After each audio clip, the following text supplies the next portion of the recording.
every one of us has an addiction. That's how we're wired. We all have I think that's really important to say that again, because that's what we forget. Yes. We have our own addictive behavior. It's in our form, not necessarily in the way others have. Yeah, exactly. And so that, to me, I think that's one of the primary tips that we want us all to lean into. Debz is a stressologist. She will stretch your mindset to think bigger than you've ever thought before, with follow-through techniques that are realistic and achievable to blow any fear out of your mind. Moira is a mindset cultivator. She will help you align your personal trinity of self-trust, inner awareness, and self-confidence so that you discover and share your unique gifts and purpose. Together, their goal with these conversations is to share how our inclinations do not always work in our best interest and to provide the knowledge to leverage the gifts that already exist within each one of us. Their desire is to help you learn how to access the habits and behaviors that will lead to positive change and your best quality of life. Welcome to your deliciously motivated mindset.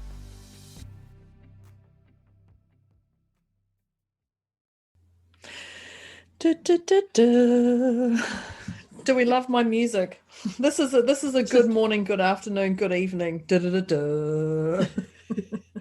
I love how you sing our introductions. Even though we have an amazing lady who does our voice and do our voices, she has an amazing voice herself, and she knows how to speak properly. And then there's Deb and Moira, and I'm going to put myself Deb first because Deb and Moira just flows differently. There's no Deb. No, it's Deb. Debs. Welcome. Thank you for joining Moira and myself for our deliciously motivated mindset. And today, whoa, we got a big juicy one. This one's going to be like a 4, 7, 8 part series at the rate we're going to talk about. Maybe not. We'll just see how today goes. But first, even though everybody knows the title, first we're going to rate ourselves. And when we say rate ourselves on a 0 to 10, we're going to label out where we sit right here, right now, with our emotion, with what's going on around us, with our chaos, with our non-chaos, and number 10, which is between 9 and 11, if you didn't pick my accent up, from New Zealand. 10 is chaotic, frazzled, stuck, can't see the light, can see the light at the end of the tunnel and just don't even want to go there, and it's just everything's too hard. That's a 10. And we've all been there before. And if you're a 10, that's great. If you're an 11, oh shite, but we're trying to keep it as 10 as our max. Then we've got the 0, and the 0 is just thinking the 0 is that little person sitting there in their white gown, legs with crossed, their mudras. Yeah, that's it. Yeah, 0 is that person, maybe. The 0, because their mind could still be crazy. The 0 is where you feel centered and poised, peaceful, balanced. Yeah, not worried about before, not worried about the future. Looking forward to today's podcast. That's a 0. So I also encourage people to do this throughout their day, just when things go where you feel yourself to know that you've achieved emotion and you've resolved them. So, Moira, yes, where are you sitting on a 0 to 10? Oh, so her fingers in the air. I just wanted to say about the check it, using it throughout your day is a beautiful way of keeping yourself present and just acknowledging what is going on. So it's not to say, oh my God, I'm a 9 and this is not okay. It's like, no, we're just passing through. I was a 2 before and now I'm a 9. Who did that to me? You did that to you, just so you know, everybody. Yeah. You did that. So I'm going to put myself at a 2.5 on this one. Okay. Well, because I'm aware, I think, and as you know, we're talking about addictive stuff. I think I can shift it fairly quickly, but I'm aware of some stuff in me that I want to riff about and break apart, and let's see how this goes. How about you?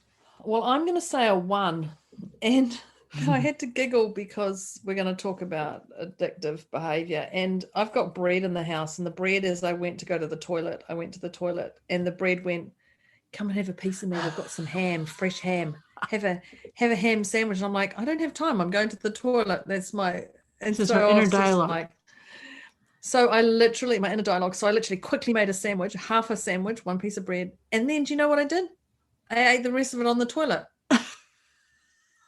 So that is just disgusting in my mind.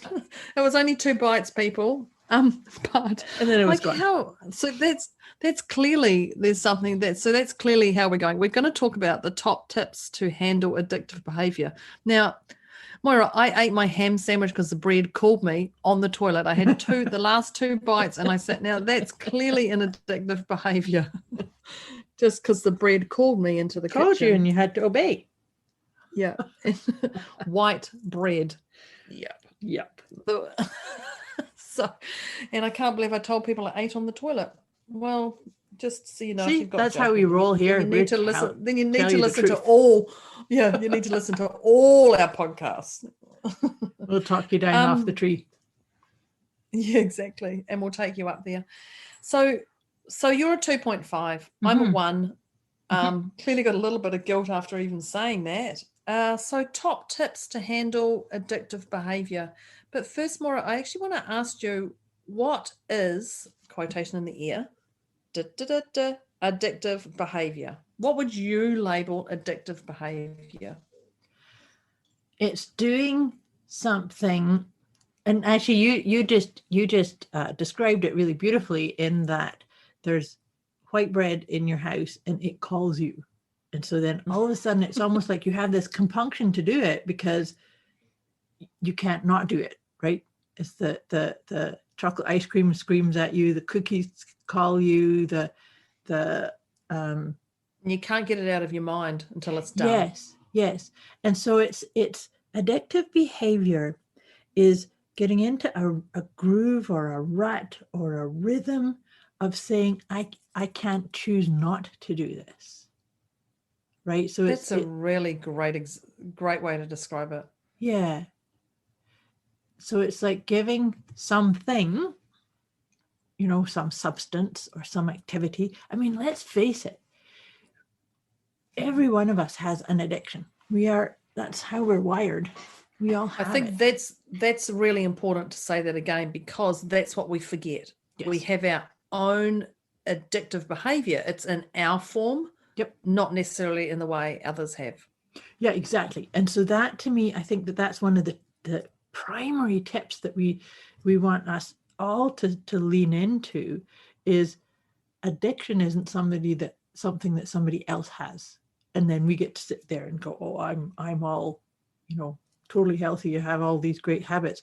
The key piece is to think that everything can be an addiction, whether it's exercise. I've known people that were exercise addicts, right? That drove them. I can tend to be a wee bit of a workaholic. That it's like, oh, look, it's 8:00 at night again, and I haven't even decided what I'm having for supper. Ham sandwich. Yeah. Yeah, and I think there's a lot of things of how to handle, top tips to handle addictive behavior, and judgment is one. Mm-hmm. Judgment on them or not. And I remember a colleague said to me once, it was Dr. John DeMartini, and he said to me, we don't judge other people's behavior if it's in alignment with what's important to us. Yeah. And I get that. So if I'm just going to label drinking addictive behavior. So if you're drinking with all your mates and let's go out and drink and let's just come to our house and drink, and you don't have a problem because those mates are drinkers and they're part of that social influence for you, and that's important to you and important to them, they don't see you have a problem. Right. But your partner and 17 kids may go, extravagant, partner, 17 kids may go, hey, they're out drinking, they're not here looking after the children, they're not here, they're drinking our grocery money away, they're the ones who have the problem because they're not on the same platform, the train as you. But those ones who do it with you don't see it as addictive behavior. Right. And that's a really good point, because that brings us back to that thing we just said, that we all have an addiction. We are what we are. But the key piece, and this is something that I want to kind of explore with you, is that if we can stop the dialogue right there and say we're all addictive, we all have an addiction to something. Here's the thing though, some addictions are healthy and some are not. So how can we then reframe the addiction to be to something that's healthy? But then there's those other people who go, well, Moira, you work and that's not healthy for you. And you go, yeah, but I still get my breaks, maybe. I still manage my time wisely. I can still function, I can still function. So it's just other people's judgment of what's healthy and what's not healthy. Right. And whether we take on that. Now, I know when I was running and exercising and doing weights, like I was really incredibly fit and I didn't have any fat on me. I didn't see it as a problem. I would, every time I'd go, someone would go, okay, you've got half an hour free. What are you going to do? I'd go, I'll go do some exercise. I didn't see it as that. And even when my mother and father said to me, Deborah, look how thin you're getting. You've got no fat. I'm like, oh no. Well, I hadn't really looked. I hadn't acknowledged it. I was loving the exercise. I was loving the eating healthy and those things. And it was only other people's judgment saying, Deborah, you're getting too thin, And I went to, do you have Weight Watchers? Yep. And yeah, so I went to a Weight Watchers meeting and they said, you can't come back there. And admittedly, when I look at it now, at the time I was like, why? Like I need to get weighed in. At the time I'd gone for a run. I was in my little shorts and my sports bra and I was, early 60 kgs and, I'm tall. So I was a bit bony and like going back now, I'm like, oh my God, of course I would have turned up at the Weight Watchers meeting, gone for a run, got weighed in and carried on, not thinking of it. But of course it would have been confrontational to some people. But they did say to me, you need to assess whether this is important for you, blah, blah, blah. And all I heard was, we don't want you back. And I was like, oh, yuck. But you could clearly say I had an addictive behavior. Yeah. At that time. And I didn't notice it because it was fulfilling. I was getting a lot of joy out of it. I was exercising purely so that I could eat whatever I wanted. And then I got onto the healthy eating plan. So yeah, definitely that. But there was people who judged me, but the people who I used to run with didn't judge me. They're like, let's go for a run. We've got 20 minutes. We've got 15 minutes. Let's just go for a quick run. I'd be like, yeah, done. And I would do that. And it's the people you associate with who are either on your train or not, whether it's labeled as addictive or not. Yeah, and so that's a similar analogy to what you were saying about the guy who goes out drinking with his buddies that are all drinking, that doesn't look like an addictive behavior there. But then look at what's being missed. Like I said about the workaholic part is that, and it's really funny because there have been family gatherings that I don't like that word. I should have gone to. I could have gone to, but I couldn't. But I said no because I had work to do. Or there are some that were unavoidable, but. So then on the flip side, then you have people saying, oh, Moira doesn't care about us because she's always working, or work's more important, right? Yeah. And so that's to your point about look at the bigger picture of what's happening through your behavior. And if it's the truth, then that's okay. But if you're causing yourself to be misrepresented or not seen properly as you truly are, then that's when the addictive behavior needs to be questioned and said, can I find some more balance? Can I let some of this propensity to have to do this at this time in this specific format? Does that make sense? Yeah. Yeah, it does. And, just it brought up a thing. My daughter's godmother, who's my cousin, got married, and everybody flew. I'm in New Zealand. Everyone flew to Australia for the wedding. My daughter went. Everyone went apart from me. I chose, instead of flying to the Gold Coast of Australia, I chose to fly to Melbourne to be part of an event that I wanted to go to, that I wanted to help facilitate. And my family were actually quite gracious about it. And it sort of became a bit of a joke. Oh, Deborah's doing work. But only just when you said that, I just thought, gosh, that's quite a big thing. I didn't cop the flack for that, because I was certain in who I was, and I didn't waver in my conversation. I said, well, I'm not going. I've got this on. I'll send my daughter. Let's give me the flights. Everyone's got flights. Let's get my daughter on that flight, and someone can take my daughter. And she was probably 15, 16, maybe, I don't know. Probably about that. And I didn't have any problem, and I didn't have any. And when I was at the event, people said to me, oh, what would you normally be doing if you're in New Zealand? I said, well, actually, my cousin, who's my daughter's godmother's, getting married. And I had no shame or guilt around that. And people were like, oh, wow. And I'm like, oh, yeah, but I'm here with you. I'm here helping you. This to me is more meaningful right now, because I get to transform hundreds of people's lives, and my daughter's representing us, and it's okay. And it was quite interesting to cop that that flack from people. But my parents and my family, I found my parents and family didn't judge, whether they judged externally or internally, or, not to me. But I didn't get that. And and I think that's because I was so certain in my truth that I'm not going because of this. Yes. That nobody actually questioned and said, are you sure you don't want to go to this? Are you sure that's the best thing for you? I was just so certain that no one questioned it, that it was end of story. Yeah. I like that a lot. That's because that is really, rather than saying I'm addicted to my transforming work, people's lives. I'm addicted to healing this planet, or transforming people's lives, waking them up to their own power. Yeah. That I love what you just said, because that is such a clear decision. It's saying, because and I've said this in our conversations before, other people's opinion of us is actually none of our business. But what is our business is, are we truly coming from the heart, aligning with our calling, speaking words of authentically and in alignment with what our life purpose, our mission in life is. And what you just described was perfect. That to me, I could really feel into that.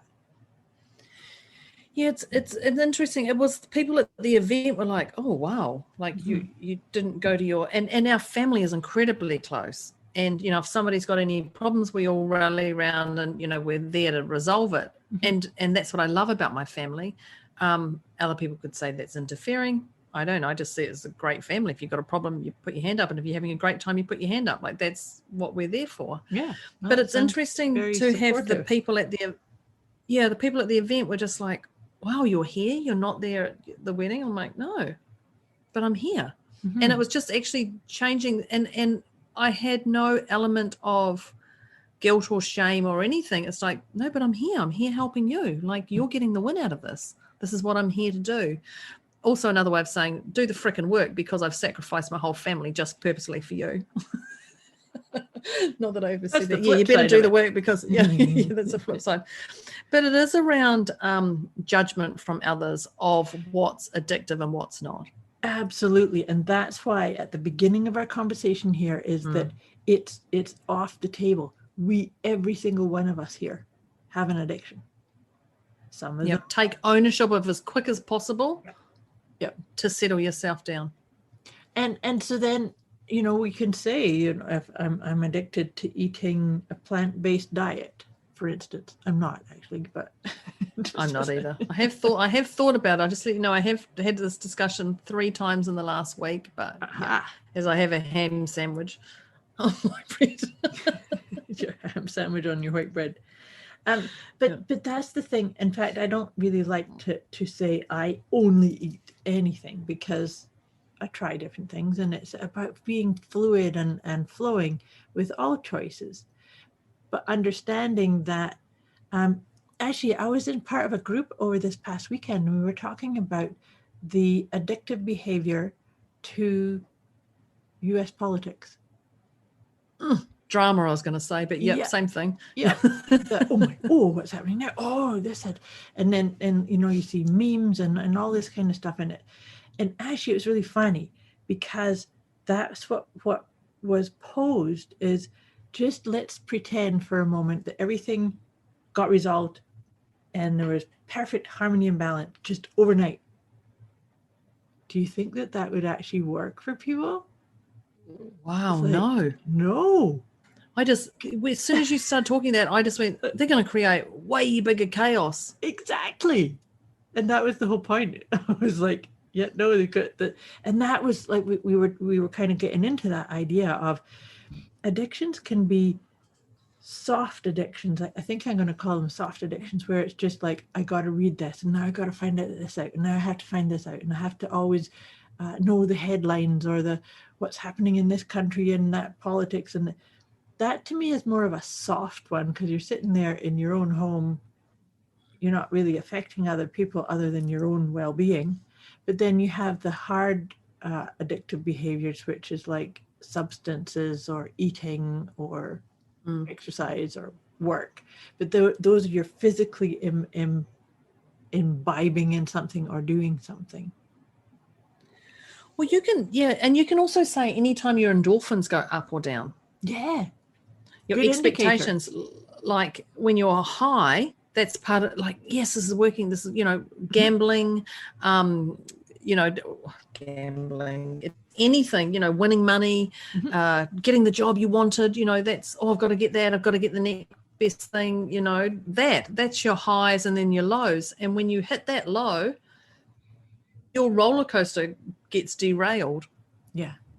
The greater the high, the greater the low.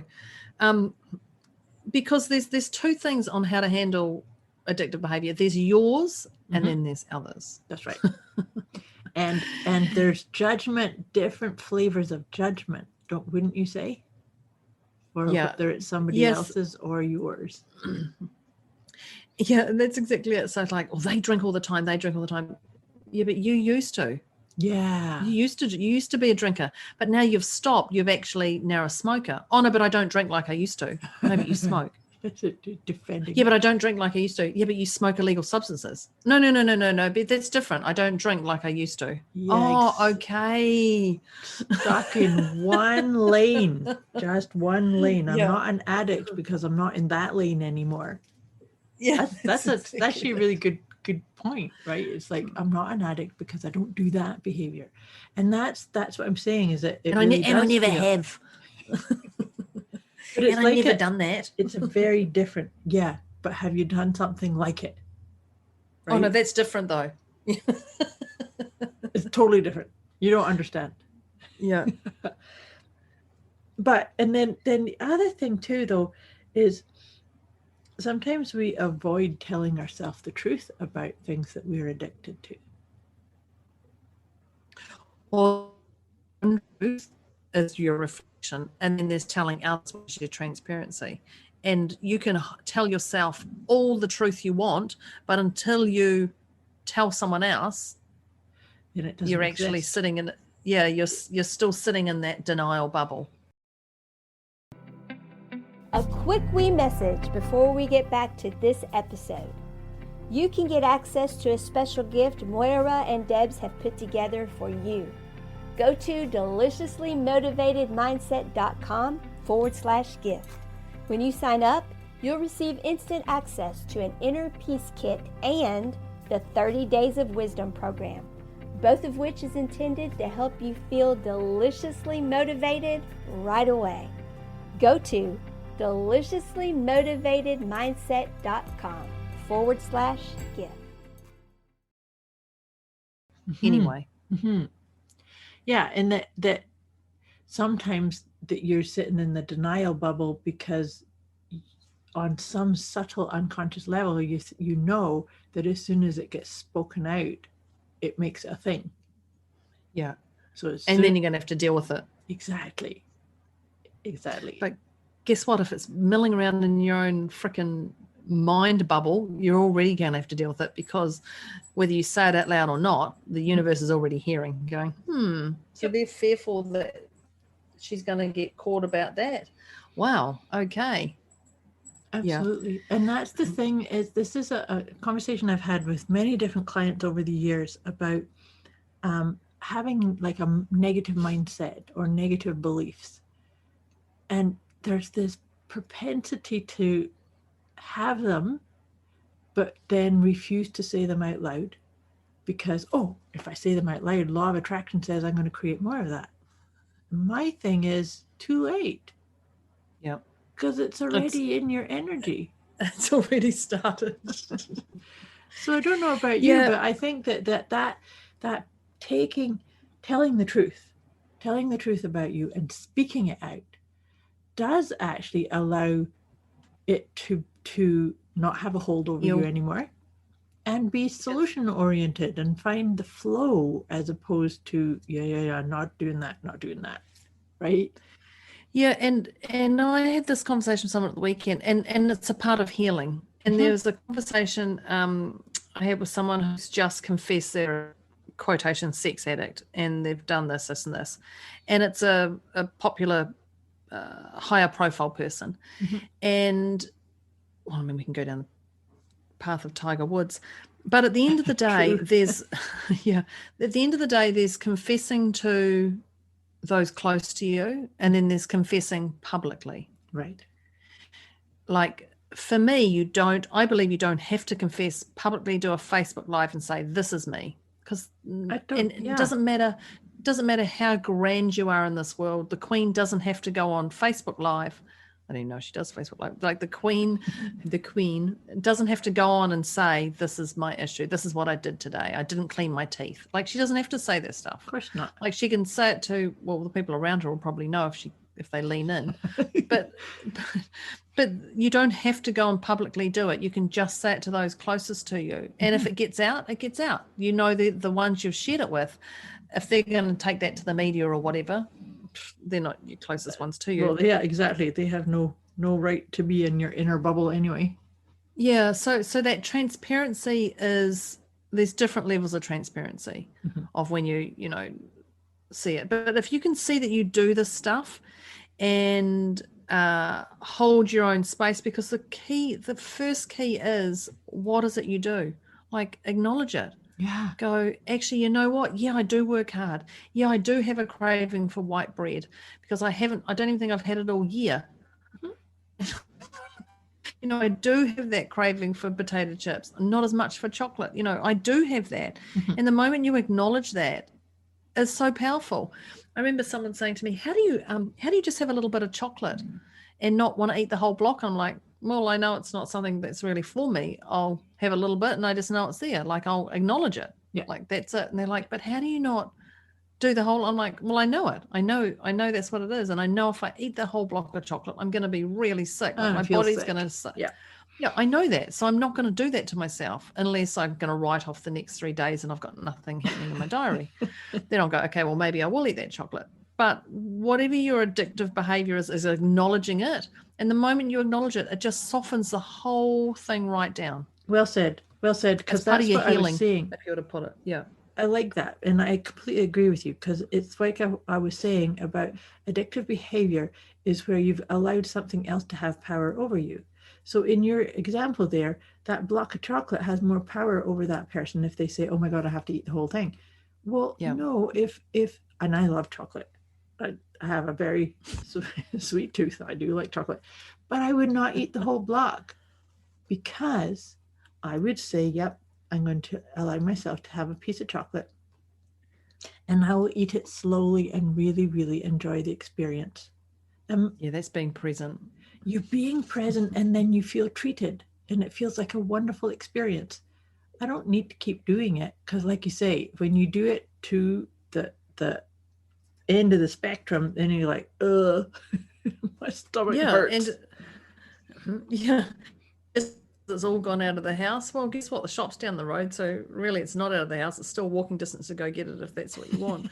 Yeah. But it isn't. It's just acknowledging. And And so if you have someone else who you're judging of their addictive behavior, Mhm. and don't get me wrong, I still judge. I like to say I'm harmonious and I'm sitting at a 0 all the time and, oh no, I don't have any judgment. Of course I judge. I'm like, for goodness sake, I'm a human being and I judge to protect myself, or I judge to get more information, or I judge for whatever it is. Definitely I judge. Well, because we can But get into judgy behavior just based on whatever emotional piece we're sitting at, right? that's your PIMS, isn't it? Yeah, exactly. Yeah. Physical, emotional, mental, and spiritual. Yeah. Yeah. And that's it. So today I might judge, tomorrow I might not. That's right. And it's okay. But if you can just see someone who has that and hold energy and love and space for that person, because for them to have that quotation addictive behavior, in fact, I'm just going to say that behavior. Yeah. I'm actually sick of the word addictive.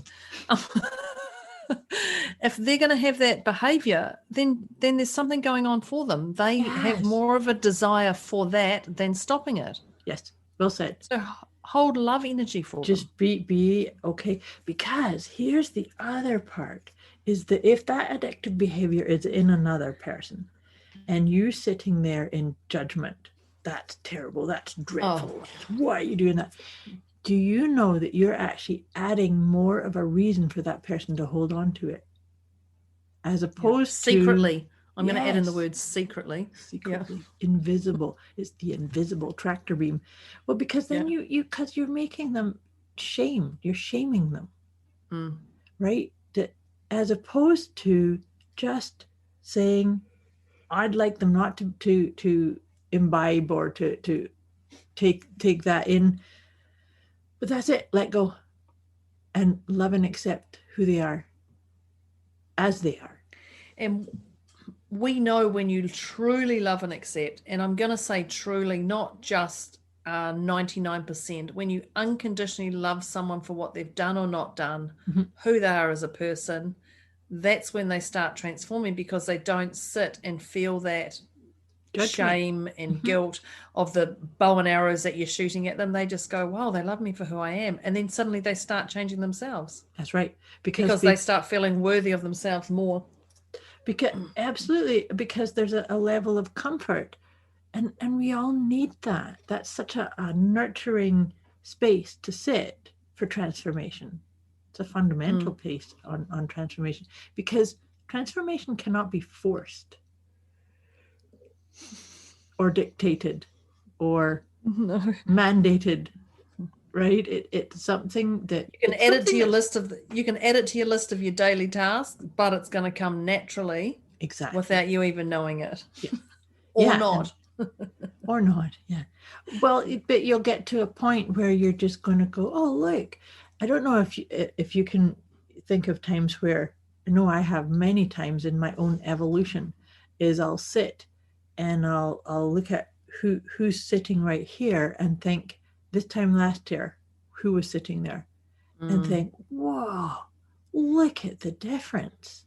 It's amazing. I think that's something that's really, really helpful, particularly with this idea of looking at any kind of addictive behavior, because when we lovingly accept all of our patterns, the limiting ones and the supportive ones, then we can actually keep discarding things that don't serve us and creating and strengthening the ones that do. Yeah, and even you just saying that, where were you last year? Look at what addictive behaviors or behaviors you had last year. Look at how you've evolved for everything. Yeah. Like, and look even a week ago to where you were on certain things, to what's happening right here, right now for you. Absolutely. And that's the question that I've really encouraged a lot of my students and clients over the years to use is, how does this make me feel about me? How does this habit make me feel about me? How does this mindset, these thoughts, this project, this idea, how does it make me feel about me? And it's a wonderful GPS, if you like, because it helps you navigate in the ways of the things that make you feel uplifted, empowered, like you're on track for your transformation.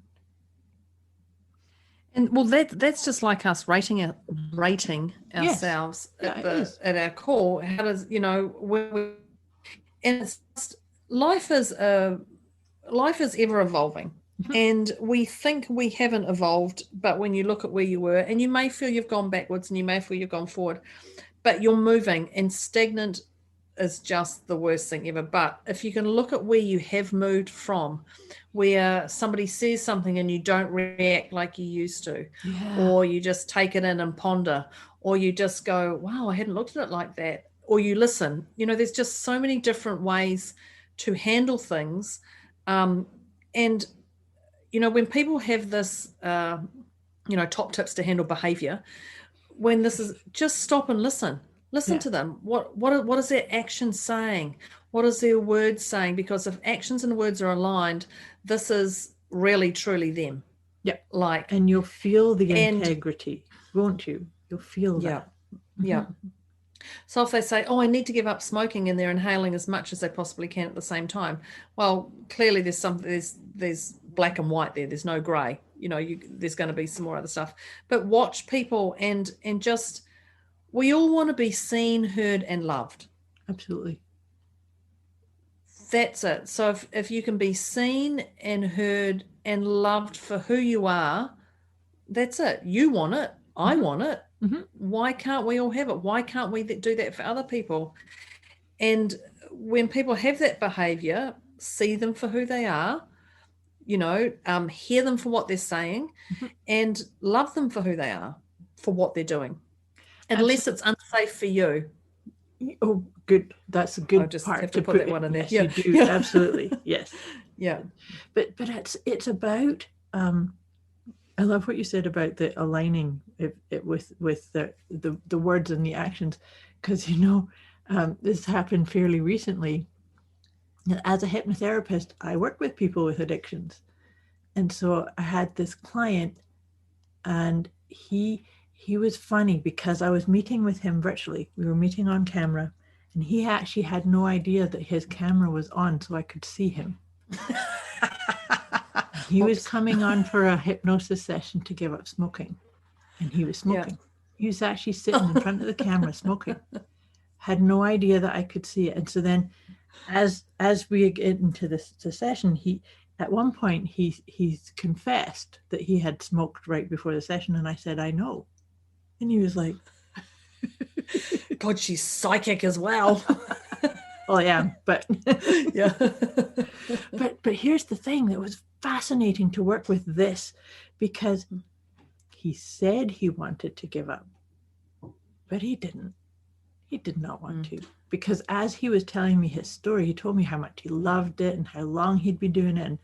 And I'm like, you can't make me responsible for changing your mind or making you want to want to change something that you're not quite aligned with it yet. So I was just thinking about that. That's so important. And sometimes we need to call ourselves on it, because, you know, I used to go through a thing of, I'm going to exercise more. Like, and then I get to the point of saying, well, I have to obviously tell myself that story enough times that at one point it'll engage and I'll start doing it. I do exercise regularly now, but I you even go out in the snow. I do. I even go out in the freezing cold just for my wee walks. It's funny you just talked about that guy who was smoking and on camera, and I just love that. And one of the things, because I do an addiction process as well, and one of the very first thing I do is we go through, and this is we get 200. We do 200 pleasures you get out of that behavior. Yes.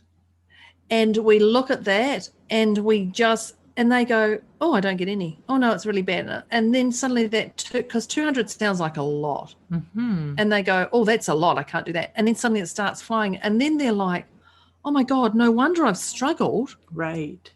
Because I've just seen 200 pleasures of having that cigarette or hanging with that particular person. No wonder I struggle. And then we can break it down. And that's just that alertness of going, wow, oh my God, no wonder I've struggled because I do this and I do this. And, and it's really interesting looking at what their patterns are. You Right. get to know them very quickly by doing that. That's But very that's just cool. a great one because they see more value in having that behavior than not having that behavior. And it's just society or people telling us not to do it. Yeah. But if you, like for me, going to that wedding, no one questioned it. I was like, Right. oh, well, I'm doing it.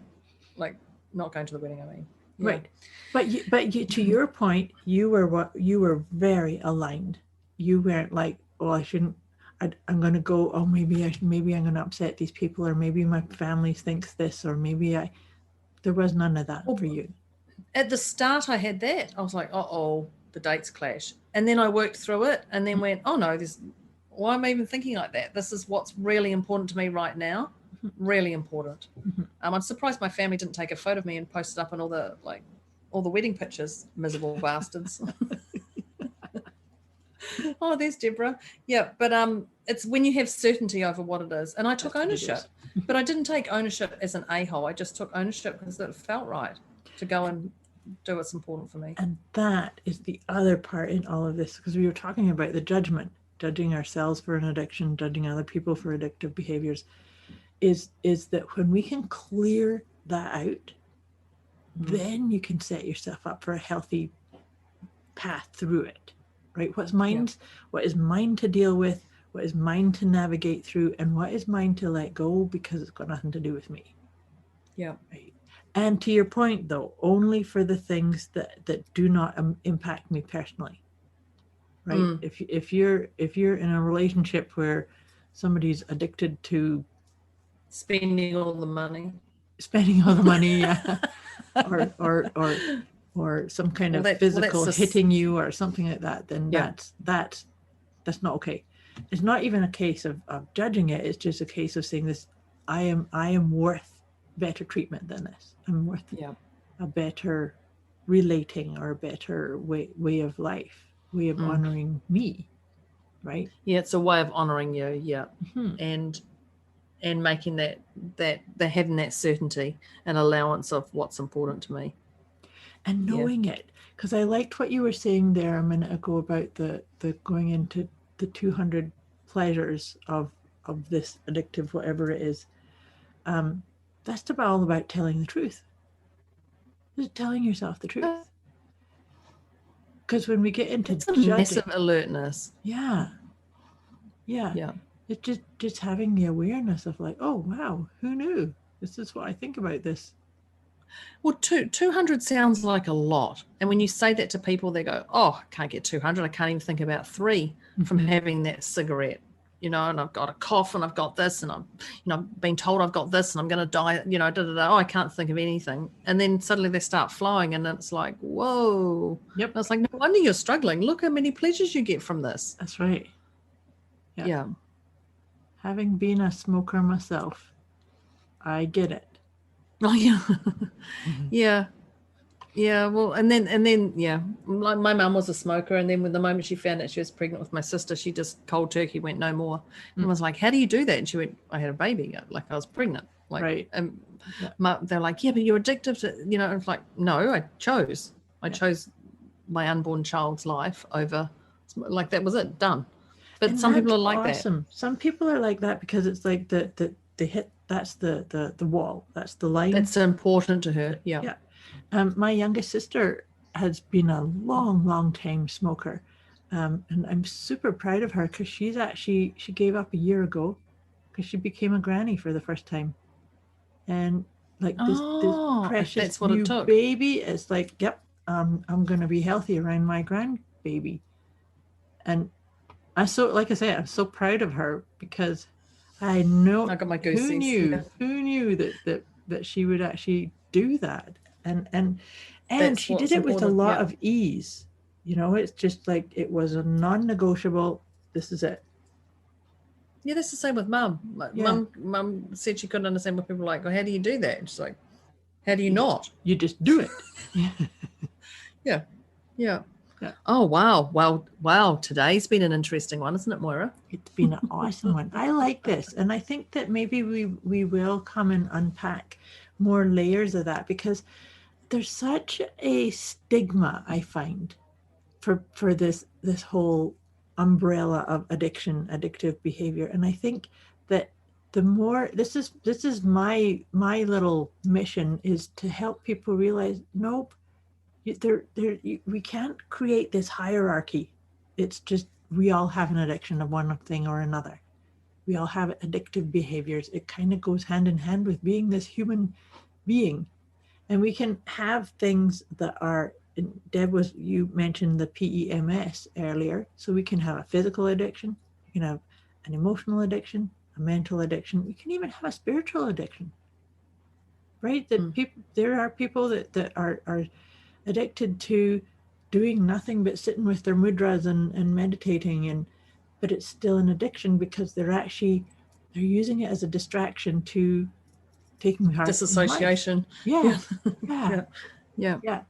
That's a good way to look at what an addictive behavior would be, is, are you disassociating with your everyday life, your other world? Yeah. Well, top tips to handle behavior. That's right. Debz has taken out the addictive part in this, to handle behavior. Yeah. Well, people, if you'd love to know more on this and you'd like us to do it as a 7-part series, let us, maybe not 7-part, let us know. Yes, please do.